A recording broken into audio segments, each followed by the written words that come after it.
and welcome to prompt number 139 and welcome to me back to Canada. That's right, I'm back from Australia, which means the end card prompts are back. You can finally join in and be in the video. All right, let's get into this prompt. We have two. We have gargoyle and diamond. Ooh. All right, let's get into it.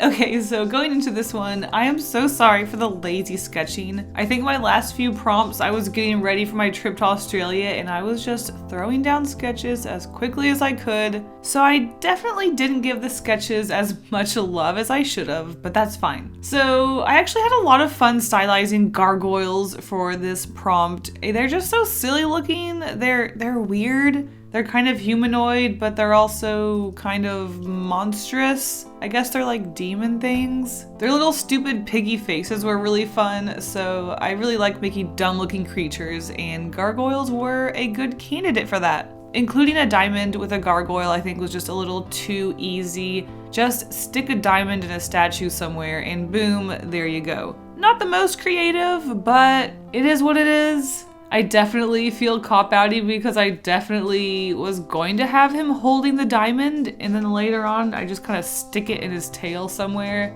So stupid, but oh well. So with the gargoyle, I was thinking about giving him some little kitty friends or something around him, maybe having some girl on top of it. I guess Quasimodo style, on top of a building, feeling free and on top of the world. Also, I forgot to move the book up, so I'm a big idiot. The last one was really looking silly. I liked his pose and stylization, but in the end, I decided to go with that sideways sort of pose.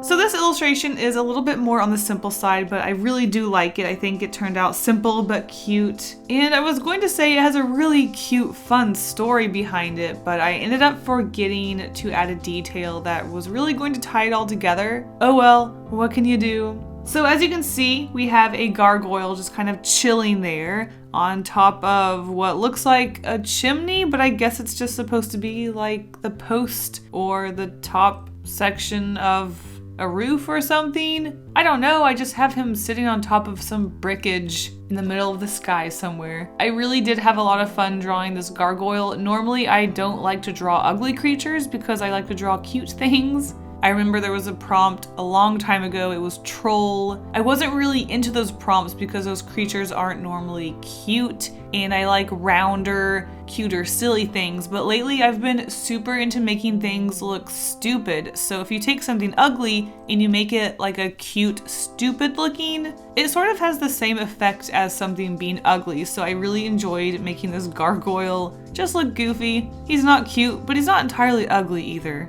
So the story that I forgot to add details to, so it kind of ruins the whole thing, but in the sketch I had some cat friends with this gargoyle and I started to think, what if, somehow, a living creature had babies with a stone statue? Don't ask me how that works, that was going to be the punch of the joke. How'd they have babies? How does an inanimate object make babies with a living one? I mean, I guess technically I would say that the gargoyle was alive, it was just stuck in a frozen position, but still, how do they make babies?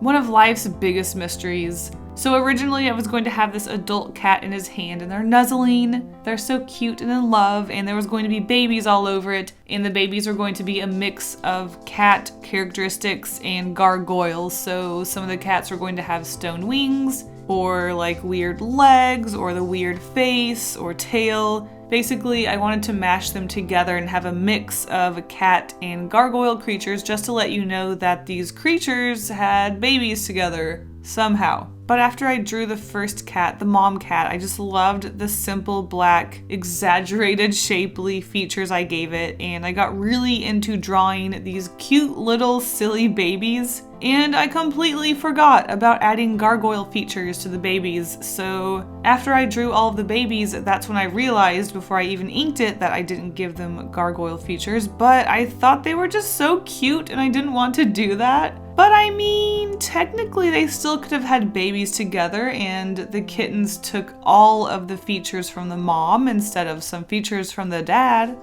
or vice versa, I don't know which one's what.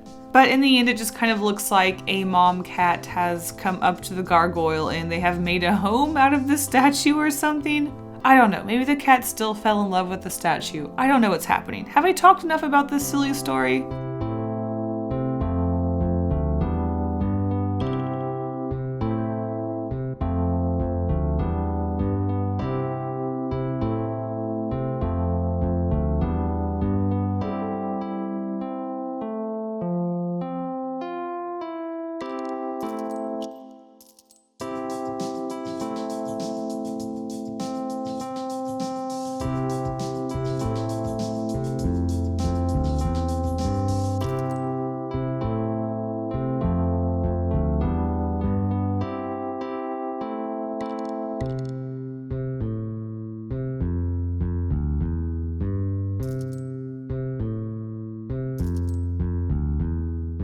When it came to the color of this one, I kind of was winging the background, and I do kind of regret leaving it as plain as I did. I think it would have looked really cool if I had some shadowed buildings in the background, and honestly, I think I could easily just add some buildings to it now that I'm looking at it. It's an easy fix, it's watercolor. I can just put some shadowed building tops to the background, and I think that would really add quite a bit to this image, or it would add too much and the simple illustration that I love so much would end up being ruined. Who knows? We'll never know because I'll probably never add those shadowed buildings. I wanted a sort of mysterious, moody lighting, so the sky I went with a red to orange to yellow gradient, adding layers to add sky clouds, you know, clouds in the sky as opposed to ocean clouds. I really love adding these fluffy clouds in the background. It adds a sort of weird lighted glow and I really like it. And when I colored the gargoyle, I wanted to make the gray a sort of bluish gray, though I don't think I added enough blue to it. It was supposed to complement the orange sky, but I don't think I pushed the blue enough, so I don't think that happened. But in the end, it's a stone gargoyle. Not much else to see about that guy. Now, my favorite detail about this illustration is something I decided to add at the very end because I was wanting to add some texture by mashing my brush into it and just give it that stony texture. And then I thought it would be more fun if instead of a stony texture, I added bird poop. Though I really struggled with this because I couldn't get a white pen or marker that worked well. All of the whites were coming out opaque, and I was trying to avoid using my Posca pens because they really eat your paper up and I didn't feel like having my drawing eaten up. So the bird poop didn't shine through quite as much as I wanted to, and now that I think about it, I could have just broke out my gouache. But he's got some bird poop splatters on him, which I think are really silly, and something about that just really brought this whole illustration together. I don't know why, but I loved it.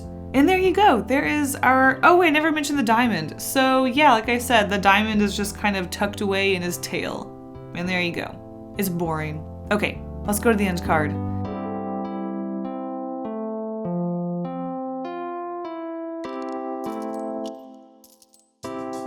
So I skipped a few weeks including your prompts because I was in Australia, but now we are back, and it seems like you guys have forgotten about me. But that's okay, we have 5 people who joined in last week and they're gonna get all of the feature. Last week's prompts were telephone booth and skyscraper. First up we have RD Party. I love the colors, the orange and the blue, and what? An aquarium telephone booth? Love it.